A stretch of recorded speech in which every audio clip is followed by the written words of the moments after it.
of Human Bondage by W. Somerset Maugham. Chapter 7. Sunday was a day crowded with incident.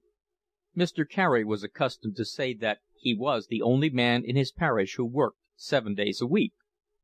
The household got up half an hour earlier than usual. No lying abed for a poor parson on the day of rest, Mr. Carey remarked as Mary Ann knocked at the door punctually at 8. It took Mrs. Carey longer to dress, and she got down to breakfast at 9, a little breathless, only just before her husband. Mr. Carey's boots stood in front of the fire to warm. Prayers were longer than usual, and the breakfast more substantial. After breakfast the vicar cut thin slices of bread for the communion, and Philip was privileged to cut off the crust. He was sent to the study to fetch a marble paper-weight, with which Mr. Carey pressed the bread till it was thin and pulpy, and then it was cut into small squares. The amount was regulated by the weather.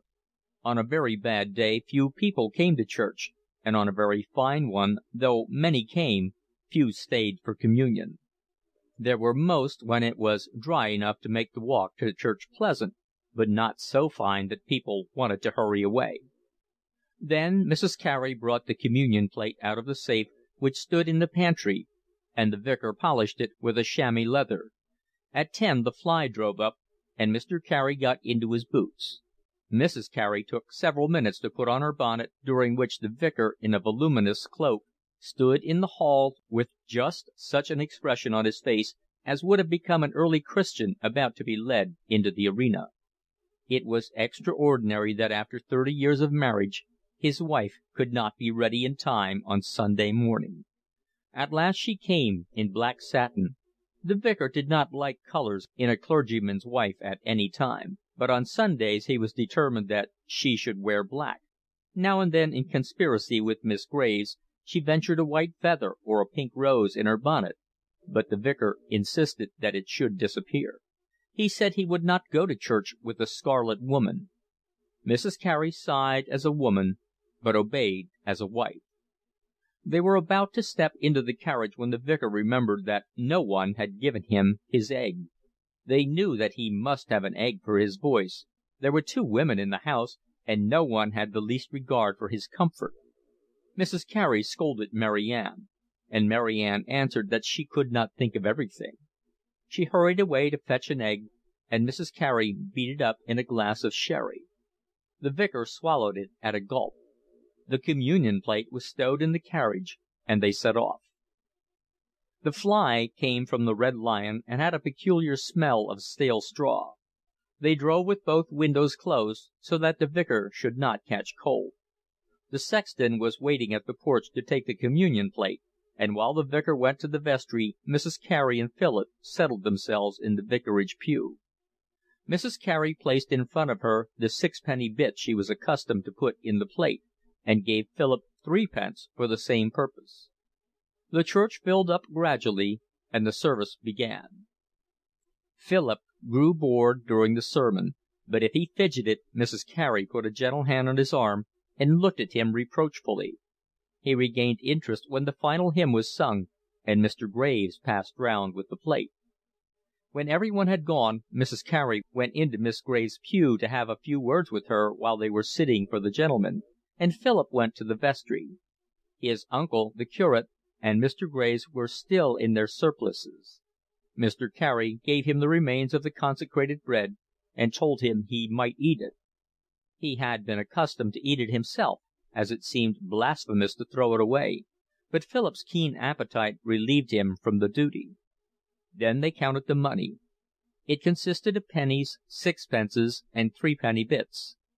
There were always 2 single shillings, one put in the plate by the vicar, and the other by Mr. Graves, and sometimes there was a florin. Mr. Graves told the vicar who had given this.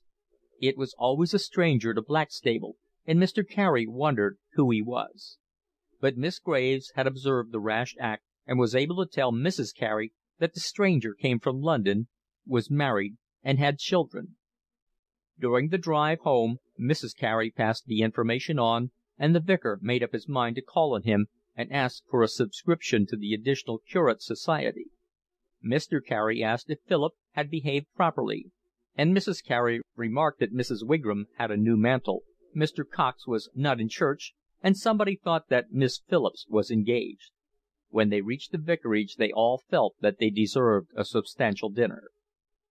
When this was over, Mrs. Carey went to her room to rest, and Mr. Carey lay down on the sofa in the drawing-room for 40 winks. They had tea at 5, and the vicar ate an egg to support himself for evensong. Mrs. Carey did not go to this so that Mary Ann might, but she read the service through and the hymns. Mr. Carey walked to church in the evening, and Philip limped along by his side. The walk through the darkness along the country road strangely impressed him, and the church with all its lights in the distance, coming gradually nearer, seemed very friendly. At first he was shy with his uncle, but little by little grew used to him, and he would slip his hand in his uncle's and walk more easily for the feeling of protection. They had supper when they got home. Mr. Carey's slippers were waiting for him on a footstool in front of the fire, and by their side Philip's, one the shoe of a small boy, the other misshapen and odd. He was dreadfully tired when he went up to bed, and he did not resist when Mary Ann undressed him. She kissed him after she tucked him up, and he began to love her.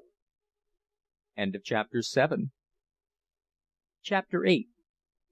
Philip had led always the solitary life of an only child, and his loneliness at the vicarage was no greater than it had been when his mother lived. He made friends with Mary Ann. She was a chubby little person of 35, the daughter of a fisherman, and had come to the vicarage at 18. It was her first place, and she had no intention of leaving it. But she held a possible marriage as a rod over the timid heads of her master and mistress. Her father and mother lived in a little house off Harbour Street, and she went to see them on her evenings out.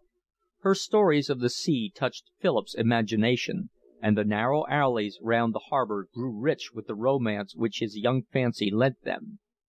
One evening he asked whether he might go home with her, but his aunt was afraid that he might catch something, and his uncle said that evil communications corrupted good manners. He disliked the fisher folk, who were rough, uncouth, and went to chapel. But Philip was more comfortable in the kitchen than in the dining room, and whenever he could, he took his toys and played there.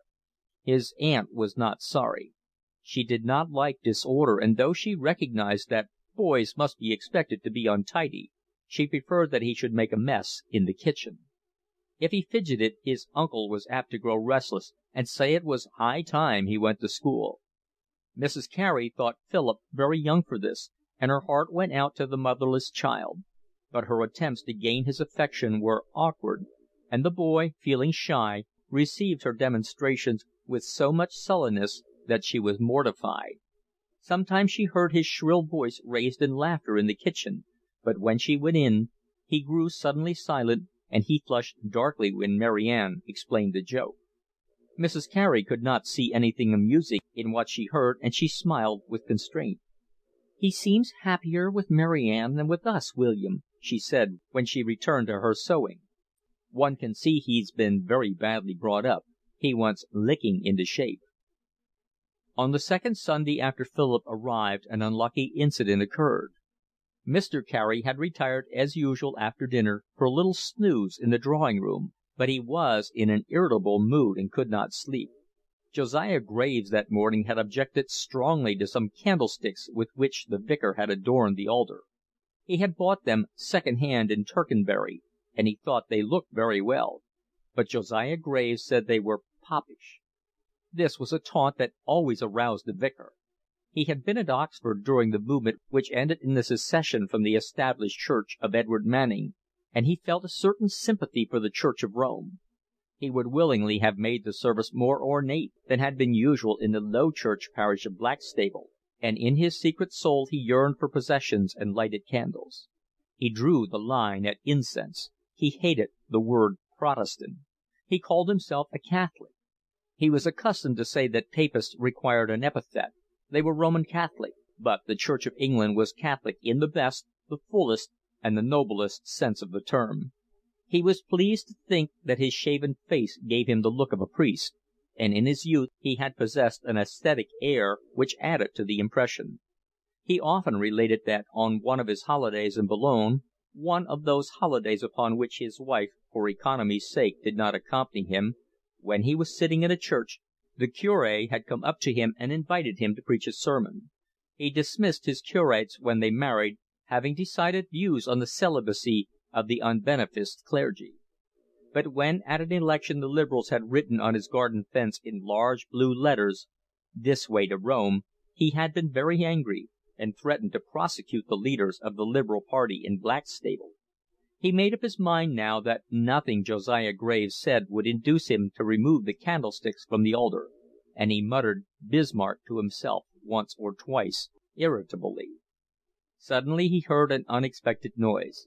He pulled the handkerchief off his face, got up from the sofa on which he was lying, and went into the dining room. Philip was seated on the table with all his bricks around him. He had built a monstrous castle, and some defect in the foundation had just brought the structure down in noisy ruin. "What are you doing with those bricks, Philip? You know you're not allowed to play games on Sunday." Philip stared at him for a moment with frightened eyes, and, as his habit was, flushed deeply. "I always used to play at home," he answered. "I'm sure your dear mamma never allowed you to do such a wicked thing as that." Philip did not know it was wicked, but if it was, he did not wish it to be supposed that his mother had consented to it. He hung his head and did not answer. "Don't you know it's very, very wicked to play on Sunday? What do you suppose it's called the day of rest for? You're going to church tonight, and how can you face your Maker when you've been breaking one of his laws in the afternoon?" Mr. Carey told him to put the bricks away at once, and stood over him while Philip did so. "You're a very naughty boy," he repeated. "Think of the grief you're causing your poor mother in heaven." Philip felt inclined to cry, but he had an instinctive disinclination to letting other people see his tears, and he clenched his teeth to prevent the sobs from escaping.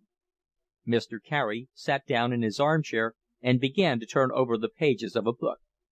Philip stood at the window.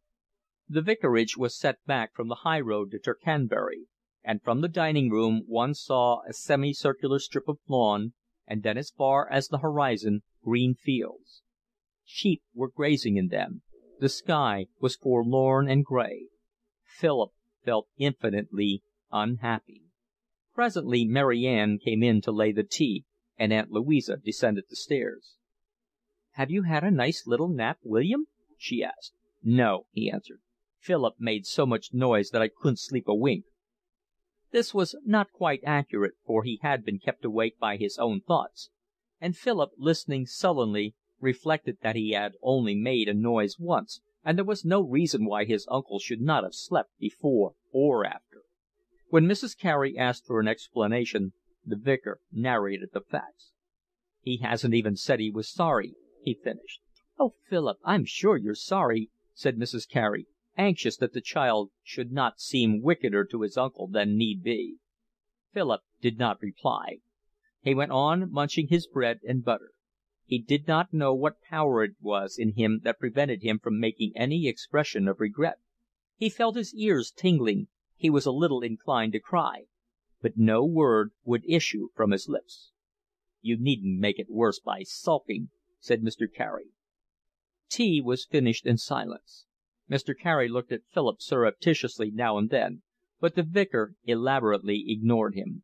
When Philip saw his uncle go upstairs to get ready for church, he went into the hall and got his hat and coat, but when the vicar came downstairs and saw him, he said, "I don't wish you to go to church tonight, Philip. I don't think you're in a proper frame of mind to enter the house of God." Philip did not say a word. He felt it was a deep humiliation that was placed upon him, and his cheeks reddened. He stood silently, watching his uncle put on his broad hat and his voluminous cloak. Mrs. Carey, as usual, went to the door to see him off. Then she turned to Philip. "Never mind, Philip. You won't be a naughty boy next Sunday, will you? And then your uncle will take you to church with him in the evening." She took off his coat and hat and led him into the dining room. "Shall you and I read the service together, Philip, and we'll sing the hymns at the harmonium? Would you like that?" Philip shook his head decidedly. Mrs. Carey was taken aback. If he would not read the evening service with her, she did not know what to do with him. "Then what would you like to do until your uncle comes back?" she asked helplessly. Philip broke his silence at last. "I want to be left alone," he said. "Philip, how can you say anything so unkind? Don't you know that your uncle and I only want your good? Don't you love me at all?" "I hate you. I wish you was dead." Mrs. Carey gasped. He said the words so savagely that it gave her quite a start. She had nothing to say. She sat down in her husband's chair, and as she thought of her desire to love the friendless crippled boy, and her eager wish that he should love her, she was a barren woman, and, even though it was clearly God's will that she should be childless, she could scarcely bear to look at little children sometimes, her heart ached so. The tears rose to her eyes, and one by one slowly rolled down her cheeks. Philip watched in amazement.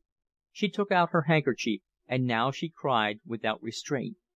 Suddenly Philip realized that she was crying because of what he had said, and he was sorry. He went up to her silently and kissed her. It was the first kiss he had ever given her without being asked. And the poor lady, so small in her black satin, shriveled up and sallow, with her funny corkscrew curls, took the little boy on her lap and put her arms around him and wept as though her heart would break. But her tears were partly tears of happiness, for she felt that the strangeness between them was gone. She loved him now with a new love, because he had made her suffer. Chapter 9.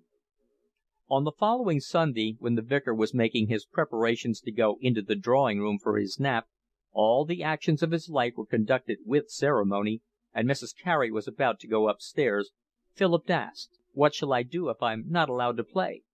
"Can't you sit still for once and be quiet?" "I can't sit still till tea time." Mr. Carey looked out the window, but it was cold and raw, and he could not suggest that Philip should go out into the garden. "I know what you can do. You can learn by heart the collect for the day."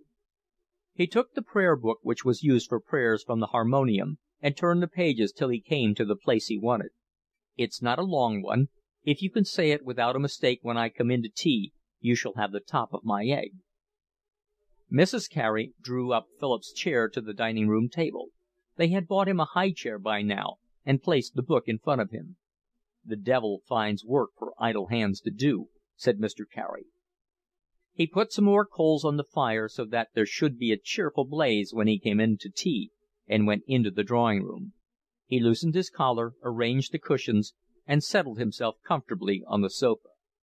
But, thinking the drawing-room a little chilly, Mrs. Carey brought him a rug from the hall. She put it over his legs and tucked it round his feet.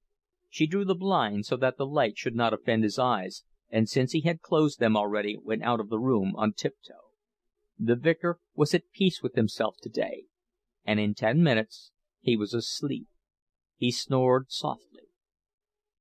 It was the 6th Sunday after Epiphany, and the collect began with the words, "O God, whose blessed Son was manifested that he might destroy the works of the devil, and make us the sons of God, and heirs of eternal life."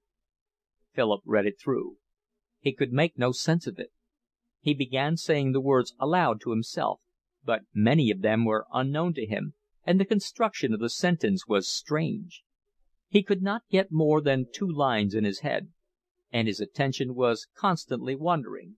There were fruit trees trained on the walls of the vicarage, and a long twig beat now and then against the window pane. Sheep grazed stolidly in the field beyond the garden. It seemed as though there were knots inside his brain. Then panic seized him that he would not know the words by tea time, and he kept on whispering them to himself quickly. He did not try to understand, but merely to get them parrot-like into his memory. Mrs. Carey could not sleep that afternoon, and by 4 o'clock she was so wide awake that she came downstairs. She thought she would hear Philip his collect so that he should make no mistakes when he said it to his uncle. His uncle then would be pleased. He would see that the boy's heart was in the right place. But when Mrs. Carey came to the dining-room and was about to go in, she heard a sound that made her stop suddenly. Her heart gave a little jump. She turned away and quietly slipped out of the front door. She walked round the house till she came to the dining-room window, and then cautiously looked in. Philip was still sitting on the chair she had put him in, but his head was on the table, buried in his arms, and he was sobbing desperately. She saw the convulsive movement of his shoulders. Mrs. Carey was frightened. A thing that had always struck her about the child was that he seemed so collected. She had never seen him cry, and now she realized that his calmness was some instinctive shame of showing his feelings. He hid himself to weep. Without thinking that her husband disliked being wakened suddenly, she burst into the drawing-room. "William, William," she said, "the boy's crying as though his heart will break." Mr. Carey sat up and disentangled himself from the rug about his legs. "What's he got to cry about?" "I don't know. Oh, William, we can't let the boy be unhappy. Do you think it's our fault? If we'd had children we'd have known what to do." Mr. Carey looked at her in perplexity. He felt extraordinarily helpless. "He can't be crying because I gave him the Collect to learn. It's not more than 10 lines." "Don't you think I might take him some picture books to look at, William? There are some of the Holy Land. There couldn't be anything wrong in that." "Very well, I don't mind." Mrs. Carey went into the study. To collect books was Mr. Carey's only passion, and he never went into Tercanbury without spending an hour or two in the second-hand shop. He always brought back 4 or 5 musty volumes. He never read them, for he had long lost the habit of reading, but he liked to turn the pages, look at the illustrations if they were illustrated, and mend the bindings. He welcomed wet days because on them he could stay at home without pangs of conscience, and spend the afternoon with white of egg and a glue pot, patching up the Russia leather of some battered quarto. He had many volumes of old travels with steel engravings, and Mrs. Carey quickly found 2 which described Palestine. She coughed elaborately at the door so that Philip should have time to compose himself. She felt that he would be humiliated if she came upon him in the midst of his tears. Then she rattled the door handle. When she went in, Philip was poring over the prayer book, hiding his eyes with his hands so that she might not see he had been crying. "Do you know the Collect yet?" she said. He did not answer for a moment, and she felt that he did not trust his voice. She was oddly embarrassed. "I can't learn it by heart," he said at last, with a gasp. "Oh, well, never mind," she said. "You needn't. I've got some picture books for you to look at. Come and sit on my lap and we'll look at them together." Philip slipped off his chair and limped over to her. He looked down so that she should not see his eyes. She put her arms round him. "Look," she said, "that's the place where our blessed Lord was born." She showed him an Eastern town with flat roofs and cupolas and minarets. In the foreground was a group of palm trees, and under them were resting 2 Arabs and some camels. Philip passed his hands over the picture as if he wanted to feel the houses and the loose habiliments of the nomads. "Read what it says," he asked. Mrs. Carey, in her even voice, read the opposite page.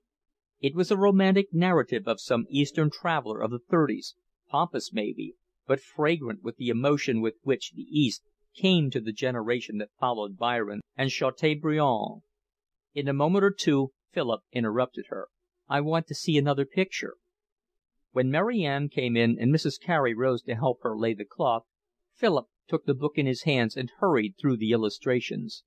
It was with difficulty that his aunt induced him to put the book down for tea. He had forgotten his horrible struggle to get the Collect by heart. He had forgotten his tears. Next day it was raining, and he asked for the book again. Mrs. Carey gave it to him joyfully. Talking over his future with her husband, she had found that both desired him to take orders, and this eagerness for the book, which described places hallowed by the presence of Jesus, seemed a good sign. It looked as though the boy's mind addressed itself naturally to holy things. But in a day or 2 he asked for more books. Mr. Carey took him into his study, showed him the shelf in which he kept illustrated works, and chose for him one that dealt with Rome. Philip took it greedily. The pictures led him to a new amusement. He began to read the page before and the page after each engraving to find out what it was about, and soon he lost all interest in his toys. Then, when no one was near, he took out books for himself, and perhaps because the first impression on his mind was made by an Eastern town, he found his chief amusement in those which described the Levant. His heart beat with the excitement at the pictures of mosques and rich palaces, but there was one, in a book on Constantinople, which peculiarly stirred his imagination. It was called The Hall of the Thousand Columns. It was a Byzantine cistern, which the popular fancy had endowed with fantastic vastness, and the legend which he read told that a boat was always moored at the entrance to tempt the unwary, but no traveller venturing into the darkness had ever been seen again. And Philip wondered whether the boat went on for ever through one pillared alley after another, or came at last to some strange mansion. One day a good fortune befell him, for he hit upon Lane's translation of the Thousand Nights and a Night. He was captured first by the illustrations, and then he began to read, to start with, the stories that dealt with magic, and then the others. And those he liked he read again and again. He could think of nothing else. He forgot the life about him. He had to be called 2 or 3 times before he would come to his dinner. Insensibly he formed the most delightful habit in the world, the habit of reading. He did not know that thus he was providing himself with a refuge from all the distress of life. He did not know either that he was creating for himself an unreal world which would make the real world of every day a source of bitter disappointment. Presently he began to read other things. His brain was precocious. His aunt and uncle, seeing that he occupied himself and neither worried nor made a sound, ceased to trouble themselves about him. Mr. Carey had so many books that he did not know them, and as he read little he forgot the odd lots he had bought at one time and another because they were cheap. Haphazard among the sermons and homilies, the travels, the lives of the saints, the fathers, the histories of the church, were old-fashioned novels, and these Philip at last discovered. He chose them by their titles, and the first he read was The Lancashire Witches, and then he read The Admirable Crichton, and then many more. Whenever he started a book with 2 solitary travellers riding along the brink of a desperate ravine, he knew he was safe. The summer was come now, and the gardener, an old sailor, made him a hammock and fixed it up for him in the branches of a weeping willow. And here for long hours he lay, hidden from anyone who might come to the vicarage, reading passionately. Time passed, and it was July. August came. On Sundays the church was crowded with strangers, and the collection at the offertory often amounted to £2. Neither the vicar nor Mrs. Carey went out of the garden much during this period, for they disliked strange faces, and they looked upon the visitors from London with aversion. The house opposite was taken for 6 weeks by a gentleman who had 2 little boys, and he sent in to ask if Philip would like to go and play with them. But Mrs. Carey returned a polite refusal. She was afraid that Philip would be corrupted by little boys from London. He was going to be a clergyman, and it was necessary that he should be preserved from contamination. She liked to see in him an infant Samuel. Chapter 10. The Careys made up their mind to send Philip to King's School at Tercanbury. The neighbouring clergy sent their sons there. It was united by long tradition to the cathedral. Its headmaster was an honorary canon, and a past headmaster was the archdeacon.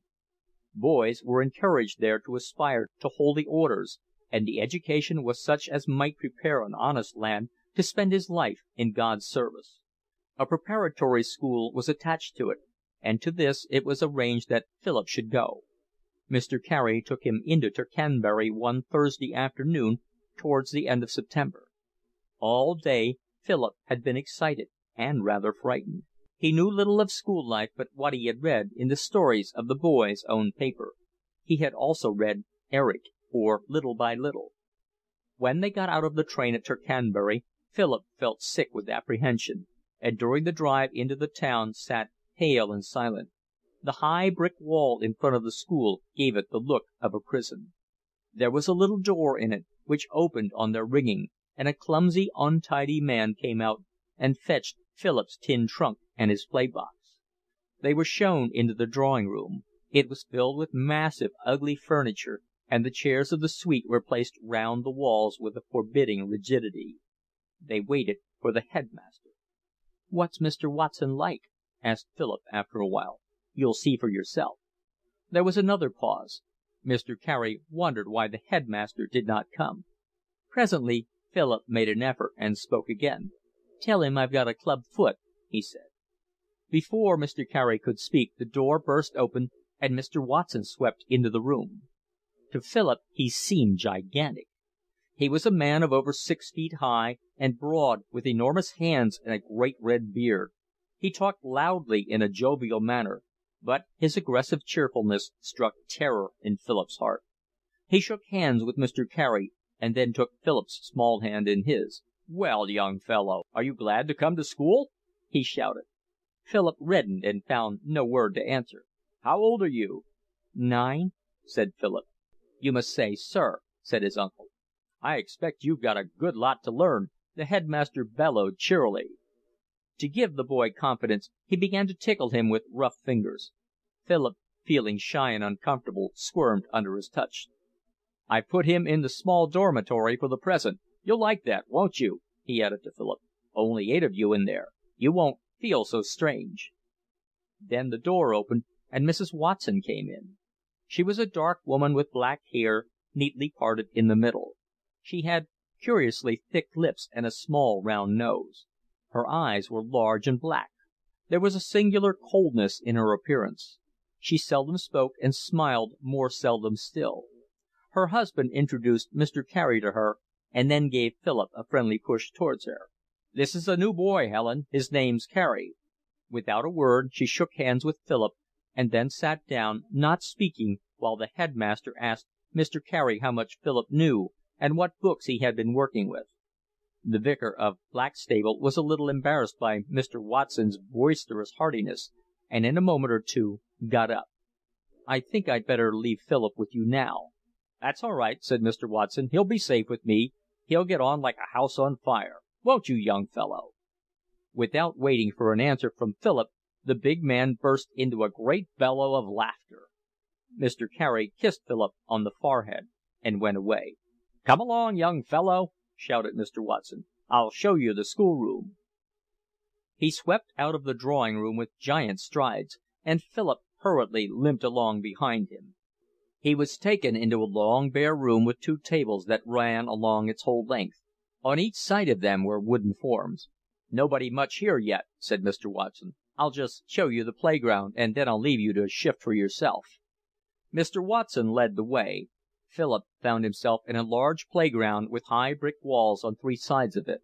On the 4th side was an iron railing through which you saw a vast lawn, and beyond this some of the buildings of King's School.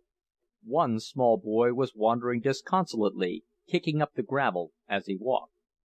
"Hello, Venning!" shouted Mr. Watson. "When did you turn up?" The small boy came forward and shook hands. "Here's a new boy. He's older and bigger than you, so don't you bully him." The headmaster glared amicably at the 2 children, filling them with fear by the roar of his voice, and then with a guffaw left them. "What's your name?" "Carey." "What's your father?" "He's dead." "Oh. Does your mother wash?" "My mother's dead too." Philip thought this answer would cause the boy a certain awkwardness, but Venning was not to be turned from his facetiousness for so little. "Well, did she wash?" he went on. "Yes," said Philip indignantly. "She was a washerwoman, then?" "No, she wasn't." "Then she didn't wash." The little boy crowed with delight at the success of his dialectic. Then he caught sight of Philip's feet. "What's the matter with your foot?" Philip instinctively tried to withdraw it from sight. He hid it behind the one which was whole. "I've got a club foot," he answered. "How did you get it?" "I've always had it." "Let's have a look." "No." "Don't then." The little boy accompanied the words with a sharp kick on Philip's shin, which Philip did not expect, and thus could not guard against. The pain was so great that it made him gasp, but greater than the pain was the surprise. He did not know why Venning kicked him. He had not the presence of mind to give him a black eye. Besides, the boy was smaller than he, and he had read in the boy's own paper that it was a mean thing to hit anyone smaller than yourself. While Philip was nursing his shin, a third boy appeared, and his tormentor left him. In a little while he noticed that the pair were talking about him, and he felt they were looking at his feet. He grew hot and uncomfortable. But others arrived, a dozen together, and then more, and they began to talk about their doings during the holidays, where they had been, and what wonderful cricket they had played. A few new boys appeared, and with these presently Philip found himself talking. He was shy and nervous. He was anxious to make himself pleasant, but he could not think of anything to say. He was asked a great many questions and answered them all quite willingly. One boy asked him whether he could play cricket. "No," answered Philip. "I've got a club foot." The boy looked down quickly and reddened. Philip saw that he felt he had asked an unseemly question. He was too shy to apologize, and looked at Philip awkwardly. Chapter 11. Next morning, when the clanging of a bell awoke Philip, he looked round his cubicle in astonishment. Then a voice sang out, and he remembered where he was. "Are you awake, Singer?" The partitions of the cubicle were of polished pitch pine, and there was a great curtain in front. In those days there was little thought of ventilation, and the windows were closed except when the dormitory was aired in the morning. Philip got up and knelt down to say his prayers. It was a cold morning, and he shivered a little, but he had been taught by his uncle that his prayers were more acceptable to God if he said them in his nightshirt than if he waited till he was dressed. This did not surprise him, for he was beginning to realize that he was the creature of a God who appreciated the discomfort of his worshippers. Then he washed. There were 2 baths for the 50 boarders, and each boy had a bath once a week. The rest of the washing was done in a small basin on a washstand, which with the bed and a chair made up the furniture of each cubicle. The boys chatted gaily while they dressed. Philip was all ears. Then another bell sounded, and they ran downstairs. They took their seats on the forms on each side of the 2 long tables in the schoolroom, and Mr. Watson, followed by his wife and the servants, came in and sat down. Mr. Watson read prayers in an impressive manner, and the supplications thundered out in his loud voice as though they were threats personally addressed to each boy. Philip listened with anxiety. Then Mr. Watson read a chapter from the Bible, and the servants trooped out. In a moment the untidy youth brought in 2 large pots of tea, and on a second journey immense dishes of bread and butter. Philip had a squeamish appetite, and the thick slabs of poor butter on the bread turned his stomach, but he saw other boys scraping it off and followed their example. They all had potted meats and such like, which they had brought in their play boxes, and some had extras, eggs or bacon, upon which Mr. Watson made a profit. When he had asked Mr. Carey whether Philip was to have these, Mr. Carey replied that he did not think boys should be spoiled. Mr. Watson quite agreed with him. He considered nothing was better than bread and butter for growing lads, but some parents unduly pampering their offspring insisted on it. Philip noticed that extras gave boys a certain consideration, and made up his mind, when he wrote to Aunt Louisa, to ask for them. After breakfast the boys wandered out into the playground. Here the day boys were gradually assembling. They were sons of the local clergy, of the officers at the depot, and of such manufacturers or men of business as the old town possessed. Presently a bell rang, and they all trooped into school. This consisted of a large, long room at opposite ends of which 2 undermasters conducted the 2nd and 3rd forms, and of a smaller one leading out of it, used by Mr. Watson, who taught the 1st form. To attach the preparatory to the senior school, these 3 classes were known officially, on speech days and in reports, as upper, middle, and lower 2nd. Philip was put in the last. The master, a red-faced man with a pleasant voice, was called Rice. He had a jolly manner with boys, and the time passed quickly. Philip was surprised when it was 11:15, and they were let out for 10 minutes' rest. The whole school rushed noisily into the playground. The new boys were told to go into the middle, while the others stationed themselves along opposite walls. They began to play pig in the middle. The old boys ran from wall to wall, while the new boys tried to catch them.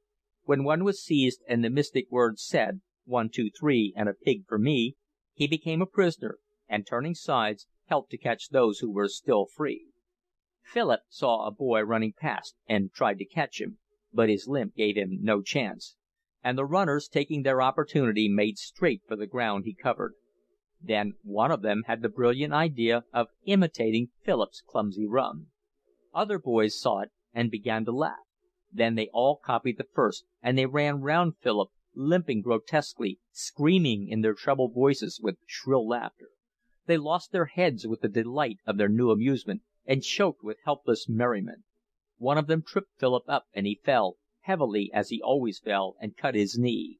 They laughed all the louder when he got up. A boy pushed him from behind, and he would have fallen again if another had not caught him. The game was forgotten in the entertainment of Philip's deformity. One of them invented an odd, rolling limp that struck the rest as supremely ridiculous, and several of the boys lay down on the ground and rolled about in laughter. Philip was completely scared. He could not make out why they were laughing at him. His heart beat so that he could hardly breathe, and he was more frightened than he had ever been in his life. He stood still stupidly while the boys ran round him, mimicking and laughing. They shouted to him to try and catch them. But he did not move. He did not want them to see him run any more. He was using all his strength to prevent himself from crying. Suddenly the bell rang, and they all trooped back to school. Philip's knee was bleeding, and he was dusty and disheveled. For some minutes Mr. Rice could not control his form. They were excited still by the strange novelty, and Philip saw one or two of them furtively looking down at his feet. He tucked them under the bench. In the afternoon they went up to play football, but Mr. Watson stopped Philip on the way out after dinner. "I suppose you can't play football, Carey?" he asked him. Philip blushed self-consciously. "No, sir." "Very well, you'd better go up to the field. You can walk as far as that, can't you?" Philip had no idea where the field was, but he answered all the same. "Yes, sir." The boys went in charge of Mr. Rice, who glanced at Philip, and seeing he had not changed, asked why he was not going to play. "Mr. Watson said I needn't, sir," said Philip. "Why?" There were boys all round him, looking at him curiously, and a feeling of shame came over Philip. He looked down without answering. Others gave the reply.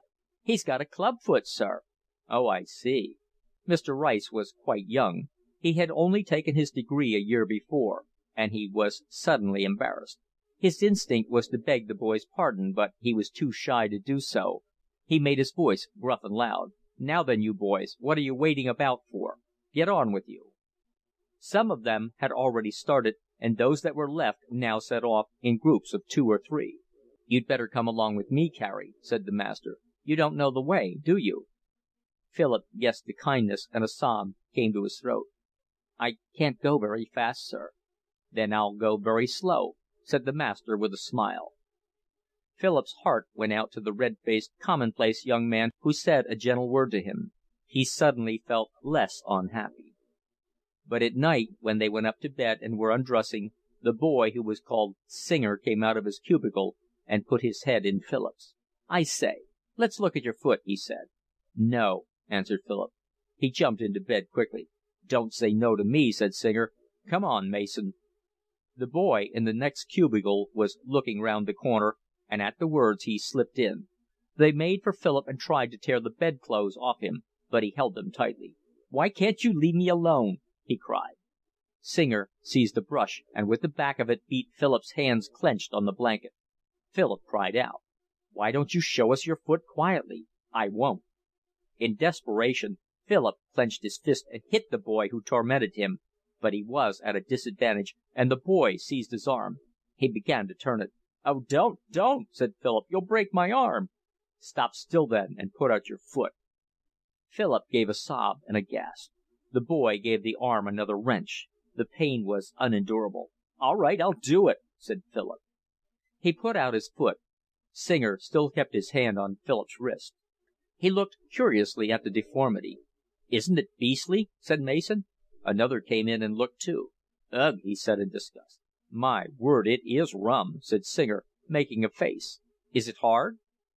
He touched it with the tip of his forefinger, cautiously, as though it were something that had a life of its own. Suddenly they heard Mr. Watson's heavy tread on the stairs. They threw the clothes back on Philip and dashed like rabbits into their cubicles. Mr. Watson came into the dormitory. Raising himself on tiptoe, he could see over the rod that bore the green curtain, and he looked into 2 or 3 of the cubicles. The little boys were safely in bed. He put out the light and went out. Singer called out to Philip, but he did not answer. He had got his teeth in the pillow so that his sobbing should be inaudible. He was not crying for the pain they had caused him, nor for the humiliation he had suffered when they looked at his foot, but with rage at himself because, unable to stand the torture, he had put out his foot of his own accord. And then he felt the misery of his life. It seemed to his childish mind that this unhappiness must go on for ever. For no particular reason he remembered that cold morning when Emma had taken him out of bed and put him beside his mother. He had not thought of it once since it happened, but now he seemed to feel the warmth of his mother's body against his, and her arms around him. Suddenly it seemed to him that his life was a dream, his mother's death, and the life at the vicarage, and these 2 wretched days at school, and he would awake in the morning and be back again at home. His tears dried as he thought of it. He was too unhappy. It must be nothing but a dream, and his mother was alive, and Emma would come up presently and go to bed. He fell asleep. But when he awoke next morning, it was to the clanging of a bell, and the first thing his eyes saw was the green curtain of his cubicle. Chapter 12. As time went on, Philip's deformity ceased to interest. It was accepted like one boy's red hair and another's unreasonable corpulence. But meanwhile he had grown horribly sensitive. He never ran if he could help it, because he knew it made his limp more conspicuous, and he adopted a peculiar walk. He stood still as much as he could, with his club foot behind the other, so that it should not attract notice, and he was constantly on the lookout for any reference to it. Because he could not join in the games which other boys played, their life remained strange to him. He only interested himself from the outside in their doings, and it seemed to him that there was a barrier between them and him. Sometimes they seemed to think that it was his fault if he could not play football, and he was unable to make them understand. He was left a good deal to himself. He had been inclined to talkativeness, but gradually he became silent. He began to think of the difference between himself and others. The biggest boy in his dormitory, Singer, took a dislike to him, and Philip, small for his age, had to put up with a good deal of hard treatment. About halfway through the term a mania ran through the school for a game called Nibs. It was a game for 2, played on a table or a form with steel pegs. You had to push your nib with the finger nail so as to get the point of it over your opponent's, while he maneuvered to prevent this, and to get the point of his nib over the back of yours. When this result was achieved, you breathed on the ball of your thumb, pressed it hard on the 2 nibs, and if you were able then to lift them without dropping either, both nibs became yours. Soon nothing was seen but boys playing this game, and the more skilful acquired vast stores of nibs. But in a little while Mr. Watson made up his mind that it was a form of gambling, forbade the game, and confiscated all the nibs in the boys' possession. Philip had been very adroit, and it was with a heavy heart that he gave up his winning, but his fingers itched to play still, and a few days later, on his way to the football field, he went into a shop and bought a pennyworth of J-pens. He carried them loose in his pocket and enjoyed feeling them. Presently Singer found out that he had them. Singer had given up his nibs too, but he had kept back a very large one called a jumbo, which was almost unconquerable, and he could not resist the opportunity of getting Philip's J's out of him.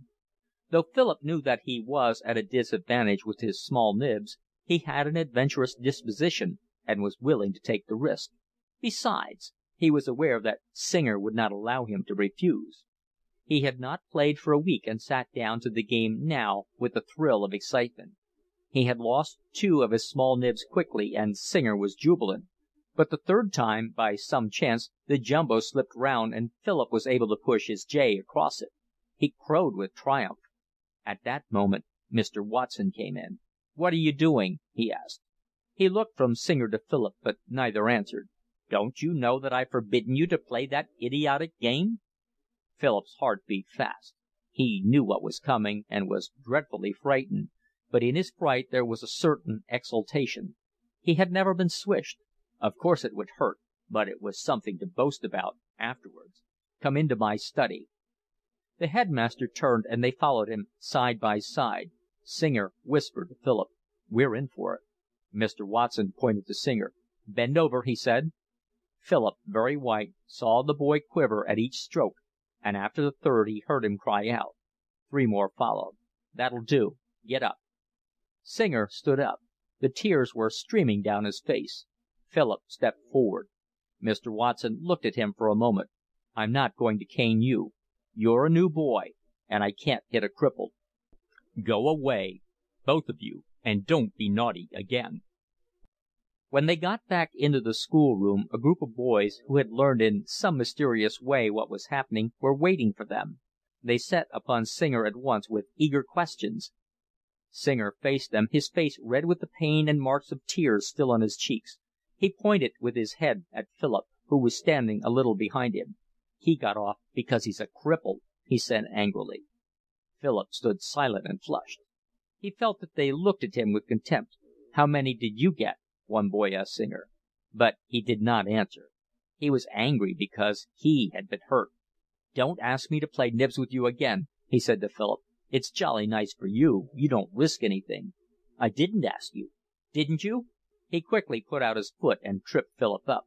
Philip was always rather unsteady on his feet, and he fell heavily to the ground. "Cripple," said Singer. For the rest of the term he tormented Philip cruelly, and though Philip tried to keep out of his way, the school was so small that it was impossible. He tried being friendly and jolly with him. He abased himself so far as to buy him a knife, but though Singer took the knife, he was not placated. Once or twice, driven beyond endurance, he hit and kicked the bigger boy, but Singer was so much stronger that Philip was helpless, and he was always forced after more or less torture to beg his pardon. It was that which rankled with Philip. He could not bear the humiliation of apologies which were wrung from him by pain greater than he could bear. And what made it worse was that there seemed no end to his wretchedness. Singer was only 11 and would not go to the upper school till he was 13. Philip realized that he must live 2 years with a tormentor from whom there was no escape. He was only happy while he was working and when he got into bed, and often there recurred to him then that queer feeling that his life with all its misery was nothing but a dream, and that he would awake in the morning in his own little bed in London. End of chapter 12. Recording by